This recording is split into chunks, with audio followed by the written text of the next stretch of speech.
But either way, the Call Me Crazy show. Tucson, Arizona, the Call Me Crazy show here in Indio, California, man. You see that? Call Me Crazy show. Call Me Crazy show. Call Me Crazy show. Call Me Crazy show. Call Me Crazy show. My name is Ray Daniels. I'm a crazy motherfucker. I get so wasted on TV. Call Me Crazy show. Call Me Crazy. I'll tell you what, Matt. What's up, Tucson, Arizona? This is the Call Me Crazy show, episode 193. It is June 2nd, 2008, and welcome to the future. No, I'm just kidding, guys. The dog days of summer are here, or we're about to begin. The new temperature will be hitting 100 in some pretty soon. But anyway, the point I'm trying to make is freaking hot out there. But that's okay, that's why we have good old AC. I know, you call me crazy, it's a green episode, it's a green TV show, but yet I love AC.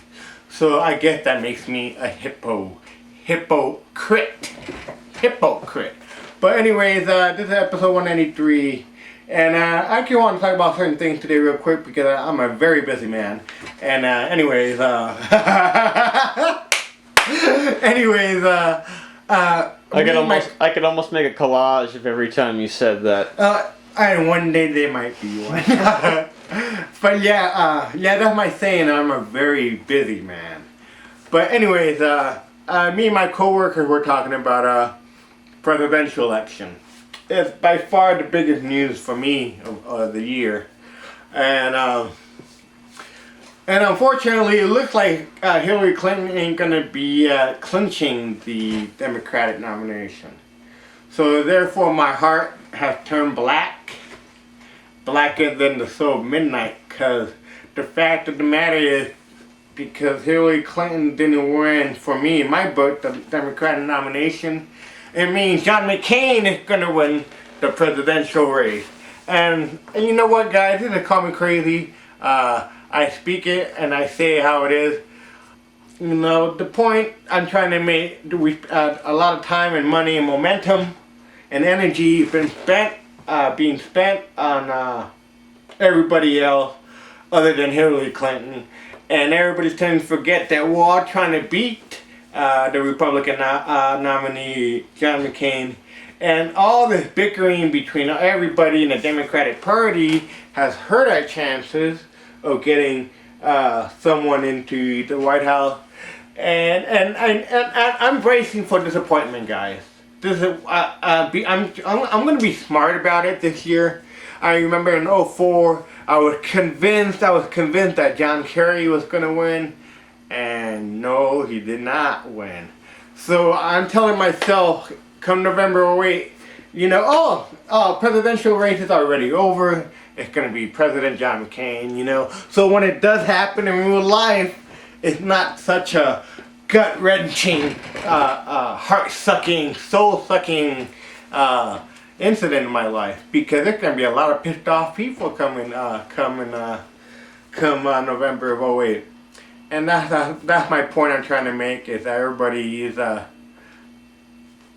you know, for me, Hillary Clinton was the best hope for this country, and if she's not going to be able to run this country, might as well have the devil have it then, because nothing's going to change. Nothing's going to change whatsoever. Nothing's going to change. Everything's going to remain the same. 2008, there's a war in Iraq. 2012, there's a war in Iraq. 2016, still a war in Iraq. So nothing's going to change, and people say, oh yeah, gas prices is going to fall, and you know what, it ain't going to fall. It's going to keep on going up. They keep on telling me, I keep on reading, the day of the $3 gallon of gas are over. My God, that was only 2 weeks ago. So what the hell? Alright, so, and that's one thing that keeps me off. So it doesn't matter who wins, it's going to only get worse, you know, and for me, the Democrat will have a better chance of helping the American people, but it looks like we ain't gonna win it, because the whole country is gonna fuck up, and we're gonna go vote for John McCain again, or not again, we're gonna vote for the guy, everybody's gonna vote for him thinking that he's the best thing when it's obvious not, and just brace yourself. You know, just tell yourself it's over. For me, when Hillary Clinton, she's lagging behind everybody else in the Democratic contenders, and what for? Okay, that's enough about that.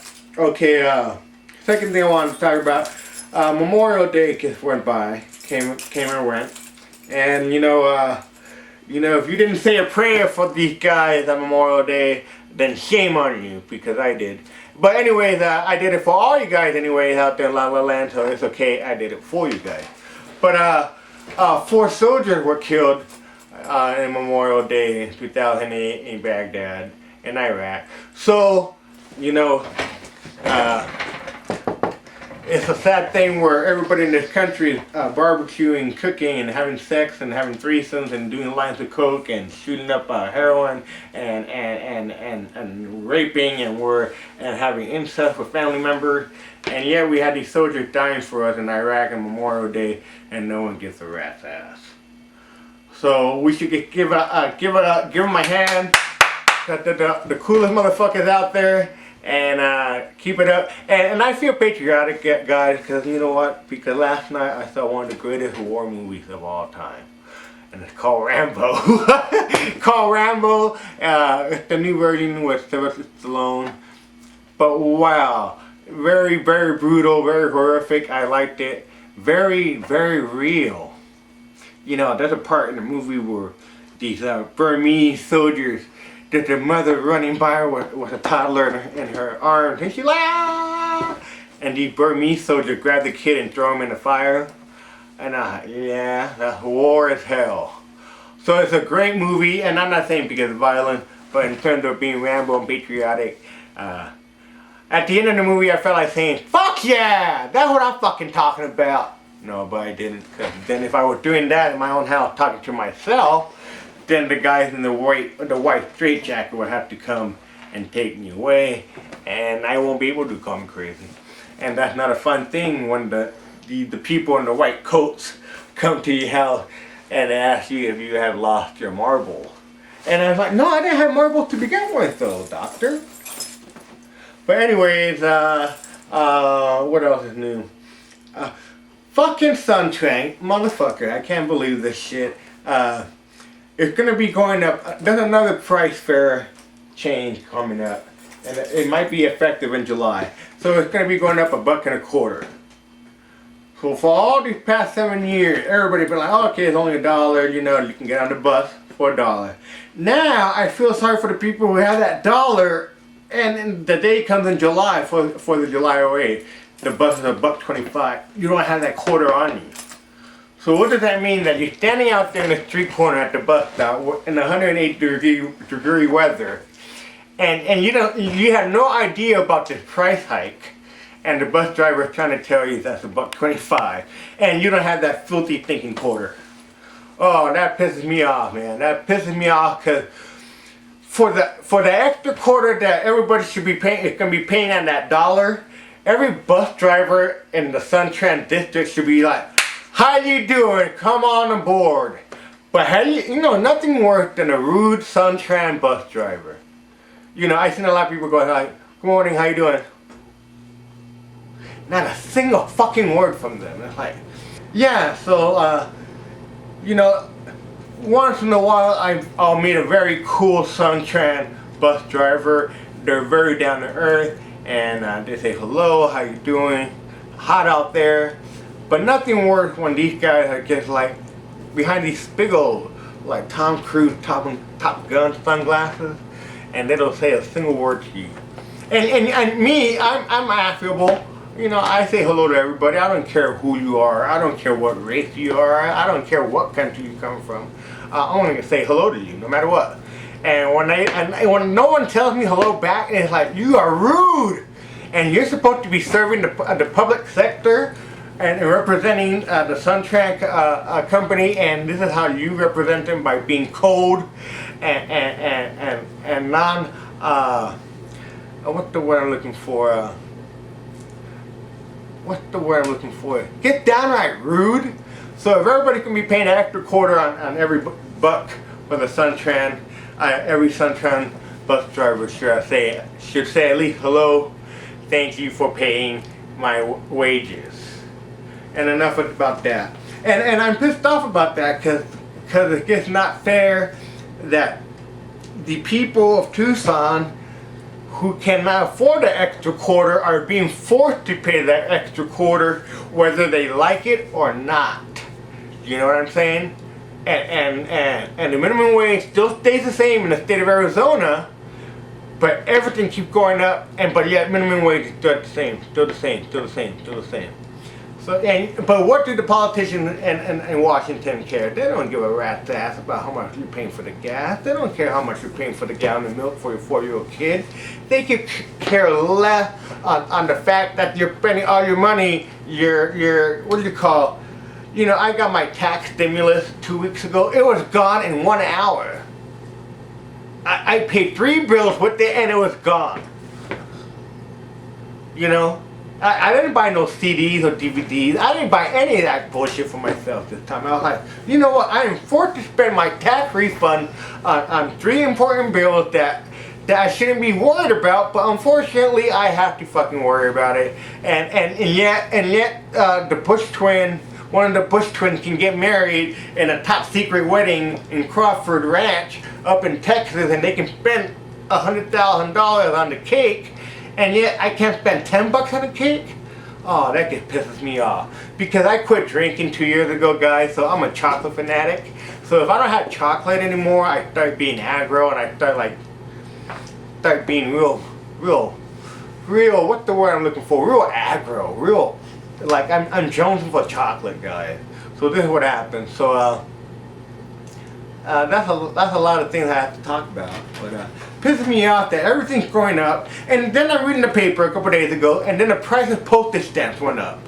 I remember at one point when I was a kid it was 19 cents, and then they went to 22 or 23 cents, and then they went to 29 cents, and they went to 32, then 35. Now what? 42 cents? It's like 42, almost 2 quarters for a little stamp. 2 quarters, 50 cents, almost 50 cents for a stamp. That's just fucking bullshit. Ridiculous. You know, what if you have to mail off 100 letters, you gotta drive 100 miles, and you gotta drink 100 gallons of milk? How much will all that cost you? And what do the people in Washington care? They don't care. They could care less. You know? Forget it. Okay, this is Call Me Crazy, episode 193. And one more thing I wanted to talk about is the Phoenix Mars expedition. Mars lander. It landed on Mars a couple days ago. Pretty cool pictures. But you know, a lot of people say, oh, well, we're spending all the millions and millions of money on space travel and space exploration, and yet we can't give health insurance to 100,000 kids here in the state of Arizona. You know, people don't realize it's like what comes first. So that's why I don't run this country, and if I did run this country, you know what I would do? If I was president of this country, I would be like, 1 week will be like National Jim Morrison Week. Like, every radio station in every capital city would have to play 24-hour the Doors music for 7 days. And then the next week it could be like the Ramones. We'll have the Ramones week. And then if I was the president at the White House, instead of like portraits of the presidents, I'll be like, that's Joe Ramone, and that's John Lennon, and instead of like having like caviar and hors d'oeuvres, I would just have like biscuits and gravy and hamburgers, and instead of the Abraham Lincoln bed, I would just like, fuck that. I put me a Jeff Piccoli waterbed in there, and then it would be the coolest White House ever if I was president. And then while I'm at it, there'll be like plasma TVs in every room, and I don't give a fuck if it's the war room. You know, the room in the White House is only used when there's times of war. I'd be like, put a plasma TV in there too. You know, and what else would I do? And then the subject of legalization, I'd be like, you know what, I'm president, I'll let the states decide that one. So either way, I'm in the right. You know, I didn't set the rule, but I'll let every state say, it's up to you guys if you guys want to legalize marijuana. It's not up to the federal government. It's state by state per basis. So that'd be the greatest thing I think I could do. And then also I would like to say is I would be like Budweiser and Coors and all the major beer companies. I was like, you know what? All that money that you're investing in alcohol and pop and wheat and barley seeds, let's see if we can parlay some of that money, not all the profit, but into hemp. And then by the year 2028, you know, there's no more polyester, everything's hemp clothes. And then we can say it's the Daniel presidency that saved us.